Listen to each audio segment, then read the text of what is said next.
चलो जितने भी संगीत प्रेमी आए ही सब संगीत प्रेमी मन के बहुत बहुत झारखंडी जोहार, नमस्कार, आदाब, सत श्री अकाल।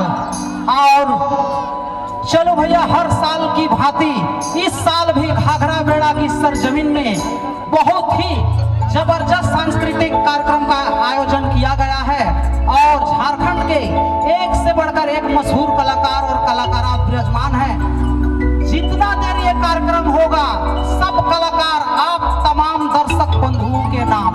और अब एंजॉय की पारी, चूंकि फाइनल मैच अब हो चुका है और जो भी विजेता टीम है उनको कलाकार कमेटी की ओर से बहुत बहुत धन्यवाद और ढेर सारा बधाई।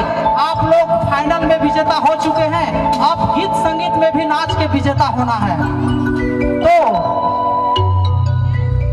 सबसे पहले हम सभी भाई बहन लोग नया साल में मिले हैं, ये तो हैप्पी न्यू ईयर का बनता है। तो सबसे पहले मेरे भाई और बहनों को मेरी ओर से हैप्पी न्यू ईयर, जोर से हैप्पी न्यू ईयर। और सभी को नया साल की ढेर सारी बधाई। सभी लोग एक साल हंसते रहिए, मुस्कुराते रहिए, एंजॉय करते रहिए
चूंकि कलाकार के लिए तो भैया ताली बजता है, यह सभी को पता है, लेकिन आज हमारे मंच पे एक ऐसे शख्सियत घाघरा बेड़ा की सरजमीन में है जिनको हम लोग रोज रेडियो में बिग 92.7 FM में सुनते हैं। सभी लोग रेडियो के शौकीन हैं और हमारे राज मर्यादा आज इस सरजमीन पे विराजमान है।